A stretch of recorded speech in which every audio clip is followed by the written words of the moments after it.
Welcome to the 5th episode of the University School True Crime Podcast. I'm one of your co-hosts, Jordan Heiser. I'm Joe Valerio. Chris Jackson. Tristan Jackson. Cameron Driver. This episode will be on the Jordan Brown case. And this case is both solved and unsolved at the same time. And it's also similar to a future case that we will be covering. And in this case, it's starting off with us talking about a living person and a person who is a suspect first. So, Jordan Brown was born on August 12th, 1997 in New Beaver, Pennsylvania, to his father, Chris, and his mother, who was not in the picture for most of his life. From the beginning, Chris and Jordan were extremely close, and Chris was everything to Jordan and vice versa, and they both really looked up to each other. So, Chris really loved being a single parent. He loved being a father, and he did not mind the fact that he had to do it by himself because he loved the fact that he had a son.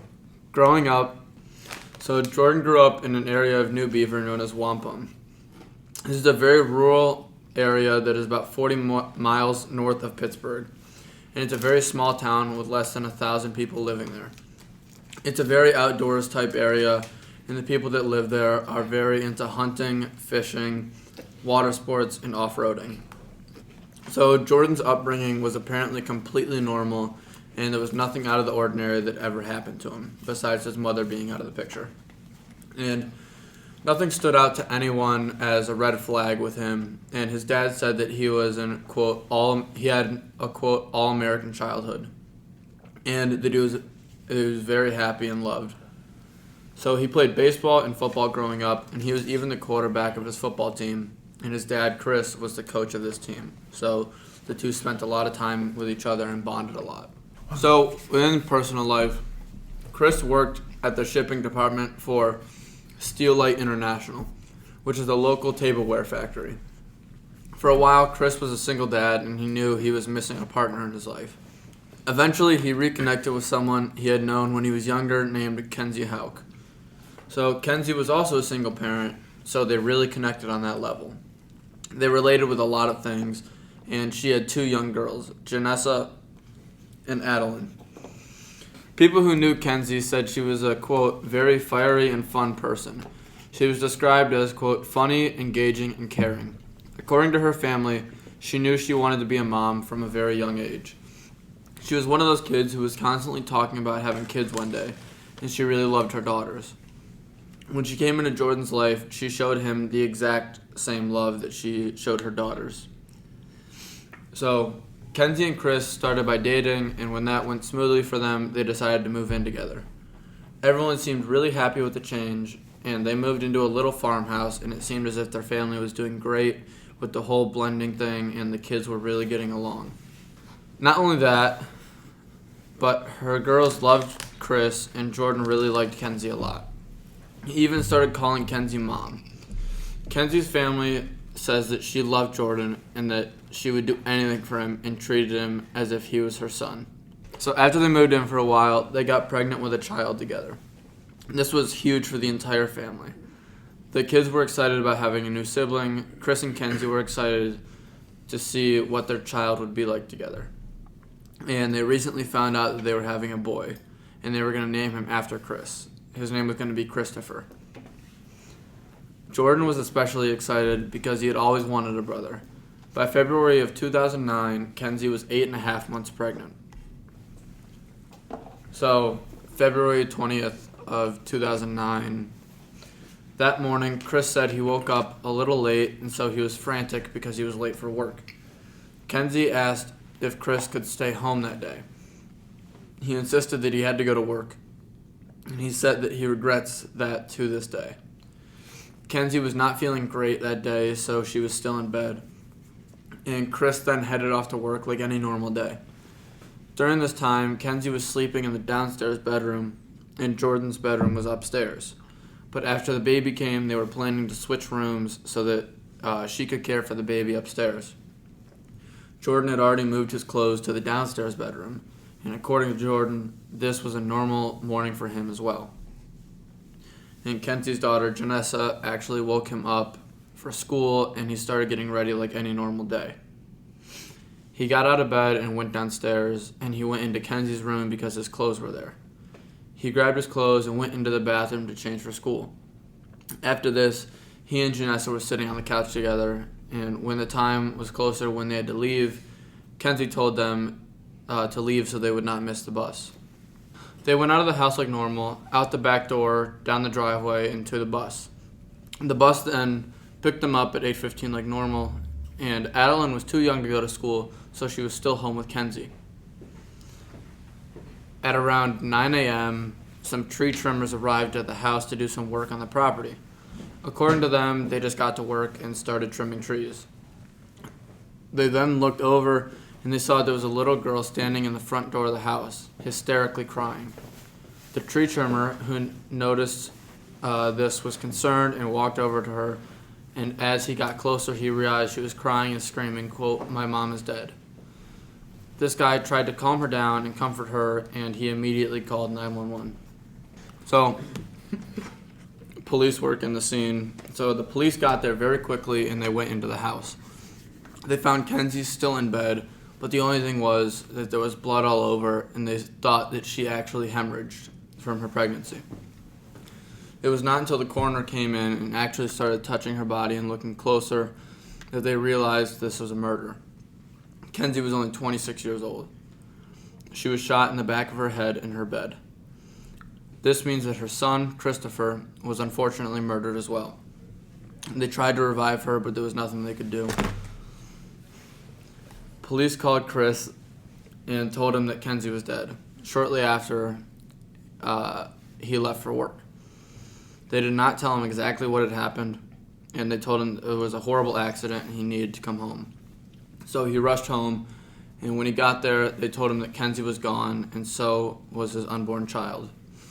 Chris was understandably devastated, and they said that he was just stunned and in complete disbelief. So, initially, they thought that Chris may have done it, so they immediately brought him in for questioning. Once they talked to Chris, they realized that he was innocent. They even checked his hands for gunshot and gunpowder residue and found nothing. They then immediately went to Jordan and Janessa's school and pulled them both out of class and brought them into the police station. Both of them said that it was a normal morning except for something Jordan noted. He noted that a black truck was outside their house that he did not recognize. He knew that they had people coming and working on their house, so he thought it was just one of their trucks. They were both devastated to hear about Kenzie, and they were in absolute shock and went home that night and tried to be together as a family and start to cope with this. Chris said that he and Jordan fell asleep in each other's arms just crying. They were only asleep for a little while before the police came back to their house and started pounding on the door, and this was at 3:30 a.m. Chris went downstairs and answered the door, and he was really concerned and was hoping that they had some answers for him. But when they opened the door, they said that they had an arrest warrant for Jordan, who was 11 at the time. They took him from the house, and he was half asleep, confused, and traumatized. He had no idea what was going on, and Chris said that he was super confused that his son was being considered a suspect. They took him to the police station and interviewed him a bit. Then they brought him to the county jail with the adults. But the police said that they were confident they had enough evidence that Jordan killed Kenzie. Chris was absolutely blown away by this, and Jordan and Kenzie never had issues in the past. He never knew his son to be violent or aggressive towards Kenzie in any way. So, on to evidence. The first bit of evidence was the fact that Kenzie was shot with a single shotgun. And they said that it was more of a crime of opportunity. And they figured this was a mistake that a kid would make and not think through that a shotgun was not an ideal murder weapon. They also believed it was a gun that was in the house. And Chris owned a lot of guns, so there were plenty in the house. They had guns of all different types, and they found a child's 20-gauge shotgun that was a gift to Jordan for Christmas that he used for hunting. However, this is common in these types of areas, so it didn't raise any red flags. Police noticed that the small gun, which was Jordan's, seemed to still smell like it had been recently fired. They were also going off of the fact that Jordan had changed his story when they interviewed him. The first time Jordan was interviewed, he said that there was a black truck, but the second time he was interviewed, he said that there was somebody in the truck and that they were wearing a hat and they were ducking down. So it is totally possible that he could have recalled more details as time went on, because again, he is 11 years old and this was a traumatic event. And they also brought up the fact that Janessa's interview was different from her first one as well. The second time she was interviewed, she said that she saw her brother messing around with the guns that morning, but she also heard a loud bang before they left for school. To this day, Jordan swears that he never touched the guns that morning, but the police believe otherwise. They think it was jealousy of this soon-to-be-born baby. So Kenzie's family was talked to by the police, and they had quite a lot to say about Jordan. They fully believed that Jordan killed Kenzie, and they said that Jordan wasn't the happy kid that everybody described him as, that he seemed more of a troubled kid and that he had some dark underlying issues. And the police said that this was some of their evidence they used against him. So on top of more evidence, they also took a ton of Jordan's clothes from the house and found some gunpowder and gunshot residue on some of them. However, Jordan had just attended a turkey shoot a couple of days prior, and he was wearing the same thing. Police ended up finding 3 20-gauge shell casings outside of the house, and one was found adjacent to the driveway in perfect condition. The police brought up that it was odd because when they had interviewed him the second time, he talked about putting his hand in his pocket and taking some lint out and throwing it on the driveway before he got on the bus. Police believe he was talking about the shell casings, and they thought the whole story about the lint was a way to just disguise the shell casings. Why bring that up? Like, if you're being interrogated by the police, why are you bringing up that you threw lint out of your pocket? Just kind of like a recollection of the day.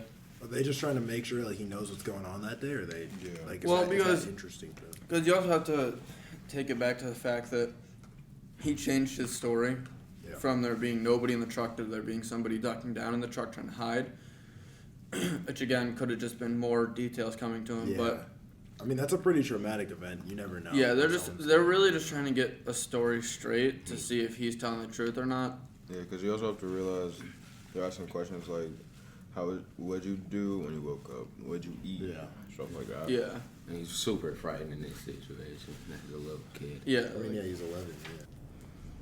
So Chris, from the beginning, said that there was no way that his son had done this, and Chris ended up telling the police that there was another person he thought could have done this, and this person is Adam Harvey. Adam Harvey was Kenzie's ex-boyfriend of 6 years, and Chris said that Kenzie was terrified of Adam. Kenzie even had a protection order or restraining order against Adam. He had been very aggressive towards her, and he had made threats towards her. He said that he would kill her and her whole family. Adam also drives a black truck, and Jordan would have had no knowledge of this. Seems... I think we might have solved it. Yeah, I mean. I don't know, though, because some of the stuff later on is... I mean, that seems pretty. I mean, it's kind of hard to defend that in court. You know, if I were to Text someone, I'll kill you and your whole family. Yeah. And then She that ends up person dead. dies. That's the first That's line a of, that's the threat. first level of evidence Right. that I'm looking That's a at. threat, and that's an overboard threat. Too. Right. And it's like And so that kind like of even if you didn't do it, good luck defending yourself. Yeah, that's really Right. if you literally tell the person I'm gonna kill you and then they're Right. dead, like I mean, you know, Right. there's different ways to try to scare somebody or threat. it's just a dumb way to scare you know. Yeah. I don't suggest it, but that one's bad. And Jordan had no clue who Adam was or what he was driving, so the fact that he brought that up initially was huge. Police went and checked out Adam, and they were pretty sure that it was not him. The first reason was that when they checked his truck, it still had snow on it. They think that there was no way he could have driven 20 miles to Kenzie's and 20 miles back and still have snow on his car. When they first started talking to Adam, they realized that Adam had just found out all this new information about Kenzie, and for years he was under the impression that he was the father of Adeline, but it turns out that he was not. He even expressed to the police how hard this was on him and how devastated he was. Adam was very cooperative and friendly with the police, and he passed a polygraph test, which the only problem with that is polygraph tests are not always 100% accurate, and they can go every which way. A lot of things added up though, so I mean, at first I thought it was him, but Yeah, a lot of his story kind of checked out. His story's checking out and stuff like that. And police ruled him out quickly after this, and at this point, Jordan was the only suspect. So, while awaiting trial, Jordan was being held at a juvenile detention center around 200 miles from Chris's house.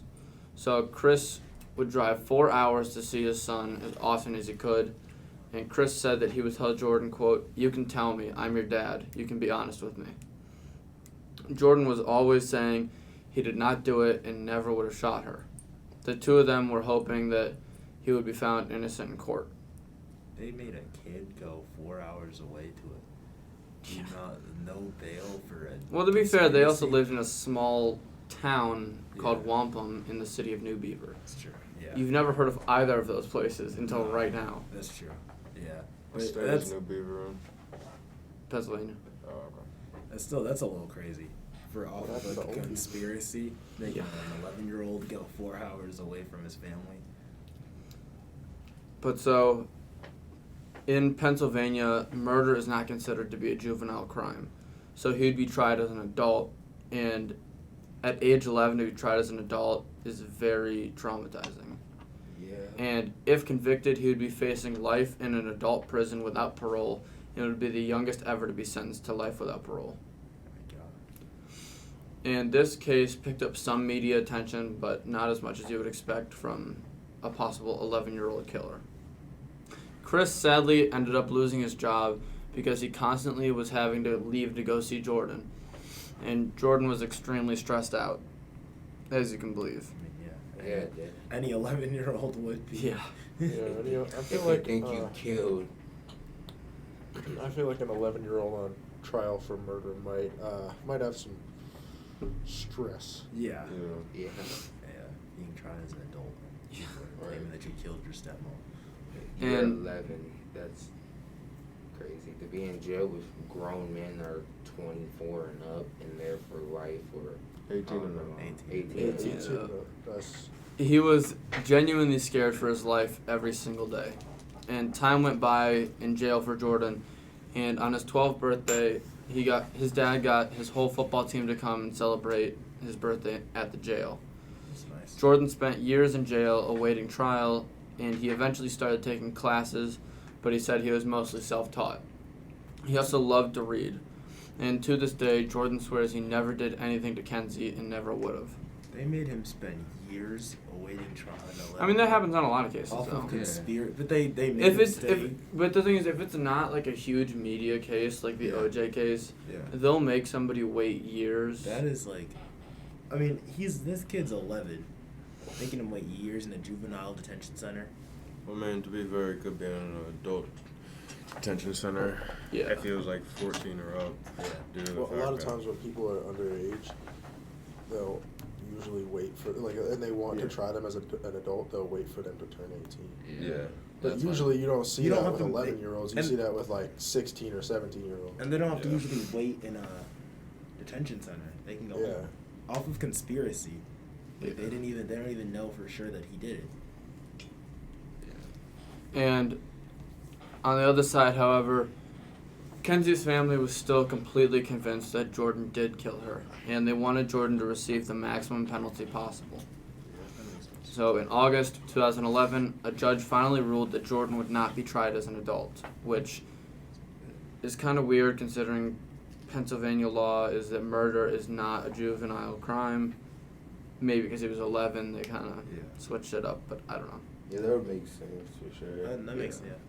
Judges So do in 2012, they finally had the trial, and it only lasted 3 days. 3 days. It was going to be a bench trial, which means the judge would make the final decision, not a jury. And April 13th, 2012, at age 14, Jordan was found guilty of double homicide. Wow. Jordan's defense team felt like it was very unfair, and they decided to take this to the Supreme Court of Pennsylvania. One of the biggest things that police argued was the fact that they had smelled one of the guns when they first got to the scene, which was the child's shotgun. They ended up finding out that the police who said this had absolutely no training or expertise when it came to determining if a firearm had been fired recently or not. Oh, so we lied. Well, to their knowledge, it smelled like it was recently fired. But at the same time, that yeah. could have been a couple days old. Yeah, you can't From- go off of. I mean, You gotta get a It- real this That this is a entire murder. case in general was all yeah, circumstantial this is evidence. insane. You Yeah, gotta that's get a real murder perspective trial. You for can't. that one. Yeah. They also argued that the shell casings could not have been used since it did not make sense that the first one they found was so far away from the house, and they shot guns on the property all the time. The defense also argued that there was no way that Jordan would have been able to pull this off without leaving any evidence. He's an 11-year-old. Yeah. The biggest thing they argued was that the police were not able to prove that this was the gun used to kill Kenzie.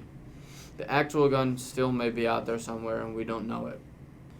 There was also no blood found on the gun, and there was no blood found anywhere outside of around Kenzie's head. There was no blood found on Jordan's clothes, which is hard to believe considering it's a shotgun. Jordan's hands were never tested for gunshot residue, and they never even checked his house for fingerprints. The prosecution claimed that Kenzie's hair blocked all the blood from getting on Jordan, and that's why nothing was found on him. And Adeline was not interviewed because she was 4 at the time and would not have been credible. When she was 13, she did do an interview. She said that she heard something that morning. She said she went down to Kenzie's room, walked in, and Kenzie's phone was ringing, so she answered it. The other person asked to talk to Kenzie, so that's when she tried to wake her mom up. She said that her mom was not responding, so she tried to push her, and that's when she rolled her over and realized that her mom was dead. And according to her, she walked right outside as soon as she realized her mom was dead, and this was around 9 a.m., which means Jordan and Janessa would already be at school. And she said she heard the gunshot go off right before she found her mom dead, which means it would have had to have been around that time. And if this account was correct, then Jordan would not have even been home. It's just too much circumstantial evidence, but it's not like if he wasn't even there, for them not see this and charge him guilty, that's insane. Yeah. There's a lot of evidence that I just don't see as plausible. Yeah, there's no way. He is an 11-year-old. But at the same time, Yeah, he's He 11. wouldn't be home. but at the same time, the other prospect to do the case doesn't even seem like he has any. Yeah, neither of them seem Backing at on it. all. Neither of them seem like they could even be a suspect. However, he is an adult, Yeah. so. For an 11-year-old to pull off this kind of crime, leave 0 traces of evidence, and somehow make it to school on time. Yeah. I don't know if any 11-year-old is that smart. So in the summer of 2018, Jordan's case was presented to the Supreme Court of Pennsylvania, and they looked over it for a while. On July 18th, 2018, they decided to rule in Jordan's favor. They said that after reviewing the case, they could not prove him guilty beyond a reasonable doubt, and Jordan was then set free. That's insane that they kept him, they kept his case in for that long. How old was And he? at this time? He was, then they 18? ruled that he didn't even do it. Let me check real quick. They ruined this man's teenage Right. years, and then He was 21 at the time that he got released. Wow. So Wait. 10 years. No, 19, sorry. Oh. Oh, 8 still, years. they ruined his teenage years. No, I was right the first time. 21. All right. Oh, Okay. So, 10 they years. ruined his teenage It took years, them yeah. a whole decade to then. it's not that they They'd be took, like, oh, Right. this kid didn't even do it. yeah, it's not that it even took it that long. It's just that they made this guy stay at a juvenile detention center and accused him of doing it consistently, and then proved that he did. They took away his teenage years. Yeah. They took away his. He's not going to get it other. They took away his child life. Yeah, took away his childhood. On top of that, after he turned 18, he also went to an adult prison. Yeah. So he was at an adult prison for 3-4 years. Did he? And it just kind of, it messes with you mentally. Yeah. Did he get reimbursed of any kind or something? I don't for think having so. They didn't reimburse him for having to stay in jail for being wrongfully imprisoned. wrongfully imprisoned for 10 Well, years. it depends because they still don't know who did it. But So what is under his resume? So But they know the nothing. it's So not- he's clean. He's right? clean. He's good. It's not But that they I don't don't, he know might who have did that. it. He might have it under his resume still. I'm not 100% How could sure. It's not that they don't know who did it. That's the problem. Yeah. It's the problem is that they know that he didn't do it, and they still kept him that long. Or not even if they know, they just know that he is not guilty. He was Right, not proven guilty. It's not fair for this man. He spent his entire that's majority of his life. Yeah, he almost went in at jail, 11. and he came out at 21. He spent majority of his life. It's in been jail. his childhood, and now he's gonna go into the and real then world. he just has to go and live a normal life. He's gonna go into the real world and just be shocked of like, wow, what happened? And after all this, Jordan actually went to college and studied computer science. Wow. And he's gotten into criminal justice recently. And he started taking classes and is potentially interested in becoming a lawyer. That's great for him. And he specifically wants to work in civil rights for cases like this. And as of July 2020, it came out that Jordan and his legal team are suing a handful of retired state police investigators and officials, accusing them of malicious prosecution. He should. As Yeah, he he should. should I get mean- his money. He should get his money. This man For should you get being his locked money. up all 10 years, man, you go in at 11. And I mean, it's dude, just like, you're not even in middle school yet. I mean, no, not even like. Yeah, I mean, at that point, you're like, that's almost half of your life. Yeah, it's that not you even spent in like prison. like it's not even just the fact that they put him in jail. Just being accused of killing someone that you love, Right. At and 11 then everyone's years old, telling Yeah. you that you did the murder, and you're like, I didn't do it, as a child, and no one believes you. I mean, that takes a toll on Yeah. you. Yeah. And on top of this, the family is also suing them for not pursuing Adam enough, and they still think that it could have been Adam. No, I blame the family just as much. Didn't they think it was him too? Kenzie's family did, but Chris and his his Chris and family. Jordan's siblings did not think he did it. Yeah. Okay, yeah. So I mean, Kenzie's family. I mean, look, if you spent the time with the kid, I know they have said he's vicious, but if you don't know what goes on in the house, the guy who would know and the people are his siblings and Chris, because he's the dad and he's with her, and most of the time. You know, but when she's with him, by on some regular, just going to the store or something. I agree. You know, or at the house. They don't know when what's going on he's in at the work. house. They You shouldn't don't have had as know, much- they right? shouldn't You have had gotta as go big of by a- Chris's point of view. I mean, I Yeah, bet they clearly had too big of a role. if in he this. was, Like treating her disrespectfully, I bet you get him in check. I mean, because it's his new mother, right? So, I got it. At they had too 11, big, I feel like they had too big of a role in that. Kenzie's family, as much as like losing your daughter is like terrible, but to accuse an 11-year-old child, like I feel like they should have listened to Chris. Well, with And- no evidence. Yeah, for an 11-year-old child, they should have talked way more to Chris I get and his siblings and the people who were in the house or near the house. I get you that you're grieving over your daughter's death, but in all seriousness, you really think an 11-year-old? Okay, I get that he goes hunting here and there, but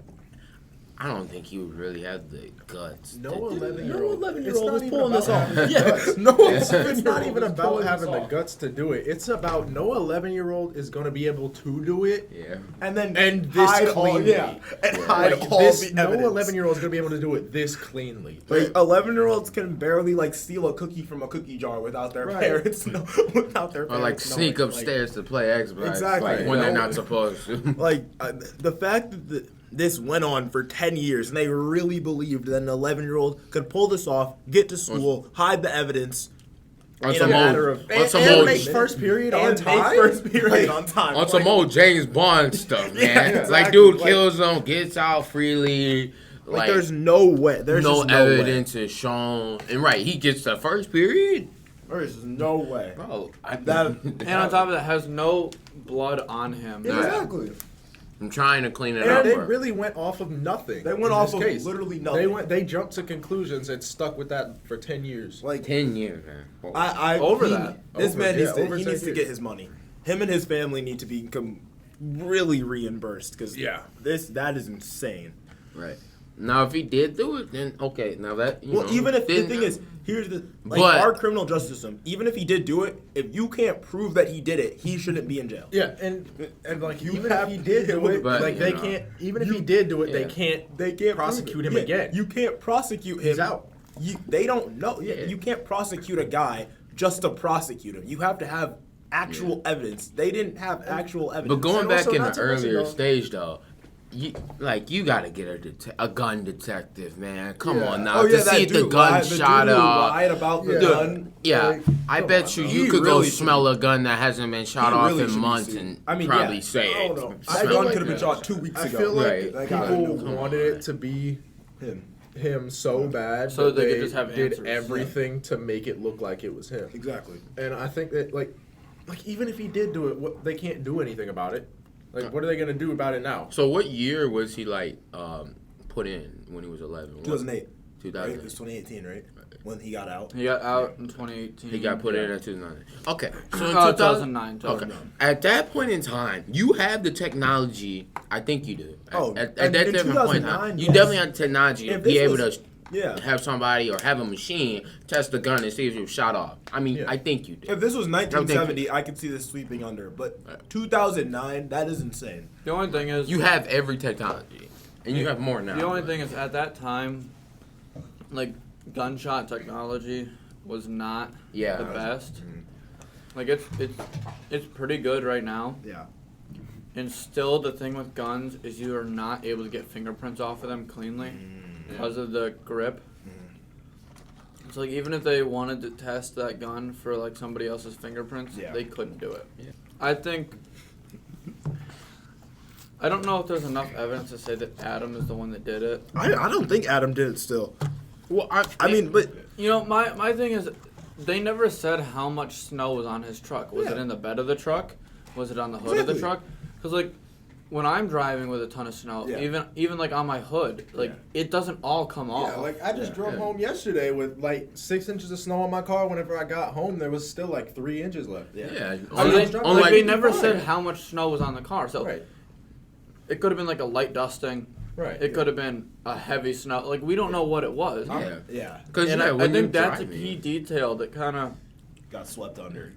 got swept under, but it would also kind of seal this whole case. Yeah. Also, it's never And- stated whether or not it snowed earlier that day that they went and checked Or it if out. it snowed. It's not like- later. yeah. Yeah, if it's not later. It's Like, later. Right, and mean- so like the snow, definitely when you're driving, And it's you not think just about gonna you fall. think about it. He You gotta drove brush it. he drove 40 miles, Yeah. Yeah. Yeah, and the thing is, they never understood how he got in there, or how he would have gotten in there undetected. Yeah. The door was unlocked The door was No. unlocked. because when when girls his were younger right when out, his yeah. younger sister came running out of the house. The door.